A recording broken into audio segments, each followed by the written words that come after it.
Hi everyone, I'm here in my greenhouse and we're nearing the end of April and I just wanted to give you a little bit of a tour of what I have going on in here. So I have a big bed, the main bed in the greenhouse right now.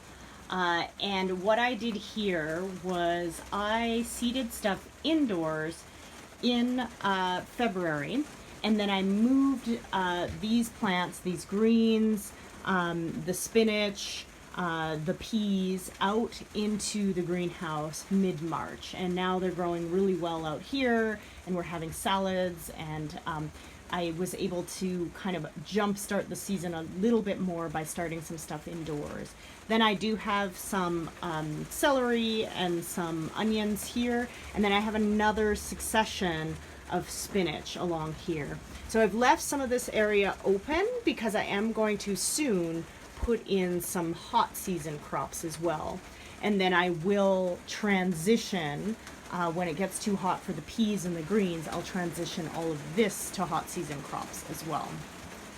And similar on this side, we got peas, we got some pak choy in here, spinach as well.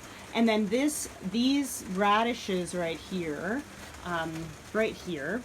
I did start these from seed in the greenhouse. And then I have a few more things of celery in here. And then again, I've left this as an open space where I'm going to be probably putting tomatoes and peppers.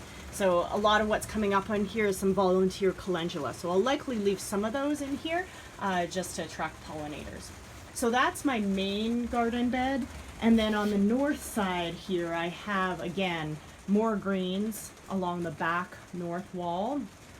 Greens and peas and mustard greens.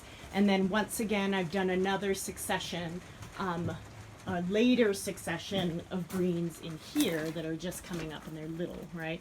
So by the time things in here are done, I'll still have some greens going on in the greenhouse. So that's kind of what's happening in this back wall area. And then I do collect water from the rain barrel outside, but the water is quite cold, right, at this time of year, and so I bring it into the greenhouse to warm up a little bit before I actually use it to water my plants. And then along here I have tomatoes, I have leeks, I have wildflower seeds, celery, columbine, some of my brassicas coming up, broccoli and broccolini, more leeks, and then just a variety of sunflowers, basil, more tomatoes. As probably a lot of you know, I like tomatoes. I got some Thai and sweet basil. These are onions. I started putting these into the ground yesterday. I'm waiting on this rain before I put the rest in. I should have put them in before. And then I got some peppers that I just potted up into these 4-inch pots, and then finally some sunflowers that I'm putting out. So again, lots going on in the greenhouse. Having the ability to have a shelf above some of your growing area means that you can kind of maximize the space even more.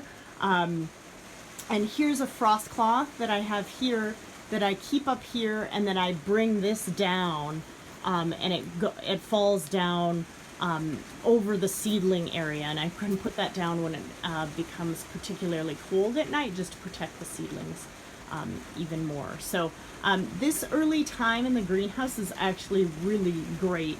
It's some of my most productive time with a greenhouse this small, sometimes in the summer, even with the shade cloth, but because it's such a small greenhouse, it does get to be quite hot.